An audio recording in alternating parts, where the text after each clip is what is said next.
যে ব্যাপারটা আপনি প্রসঙ্গে উঠিয়েছেন, বাট দ্য ফ্যাক্ট রিমেন্স যে একটা ফ্র্যাঞ্চাইজি কাকে নিয়ে আসবে, মেন্টর করে হোক বা তাদের দলের প্রমোশনের কারণে নিয়ে আসবে, সেখানে আসলে বোর্ড হস্তক্ষেপ করতে পারে না। But at the end of the day এই কর্মকাণ্ডগুলো কিন্তু শুধু বোর্ডকেই না, দেশকেও দেশের মাথাও নিচু করে দেয়। সো এটা তো ডেফিনেটলি আমাদের নজরে এসেছে এবং এটা নিয়ে আজকে আলাপ হয়েছে, বিশেষ করে এটা নিয়েও আমাদের আজকে আলাপ হয়েছে আমরা কিভাবে একটা ডিফেন্স মেকানিজম তৈরি করব যেন কেউ চাইলেও ভবিষ্যতে এমন কিছু করতে না পারে।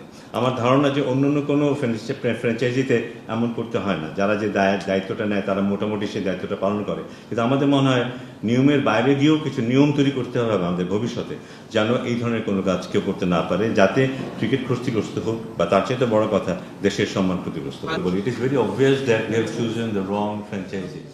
Yes. It is obvious. দেখেন, এটা এখানে সময় নষ্ট করে লাভ নেই। We have chosen the wrong franchises, যারা কেউ হোটেল ভাড়া দিতে পারেনি, কেউ বাস ভাড়া দিতে পারেনি, এই পর্যায়ে পৌঁছে গেছে। সো আমরা যখন একটা চুজ করেছিলাম, আমরা নিশ্চয়ই এটা এক্সপেক্ট করি নাই যে এটা এই পর্যায়ে যেতে পারে।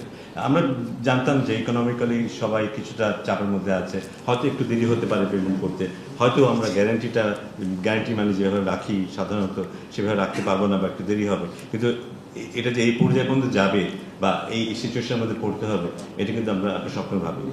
সো ওই না ভাবতে পারাটা আমাদেরই দায়টা, আমাদের কোনো সন্দেহ নেই। সো এটা আমরা মেনে নিচ্ছি। বাট মিঠুর মতো আমরা এটা ভালো করেছি, এটা ভালো করেছি, এটা ভালো করেছি, এটা আমি বলতে যাবো না, কারণ ভালো করার জন্য আমরা এখানে এসেছি। সো দ্যাট ক্যানট বি বলার মতো কোনো কিছু না।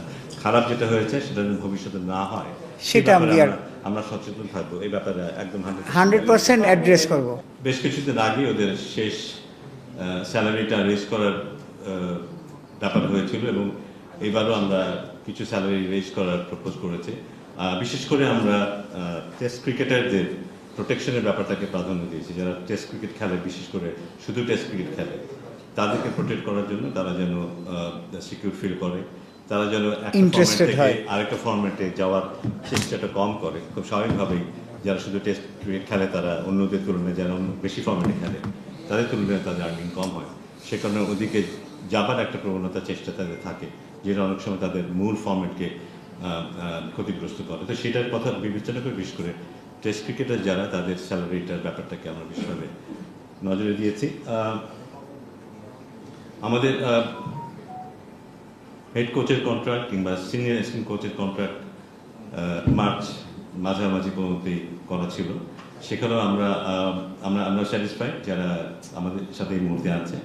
তো তাদের সাথে আমরা আবার যোগাযোগ করব এবং এর বাইরেও যদি তাদের সাথে যোগাযোগ করে যদি তাদের সাথে আমরা একটা সে ধরনের আন্ডারস্ট্যান্ডিং আসতে না পারি, সেক্ষেত্রে হয়তো আমাদের বাইরে চিন্তা করতে হবে। বাট আমরা আশা করছি যে যারা আমাদের সাথে ছিলেন তাদের সাথে আমরা একটা সন্তোষজনক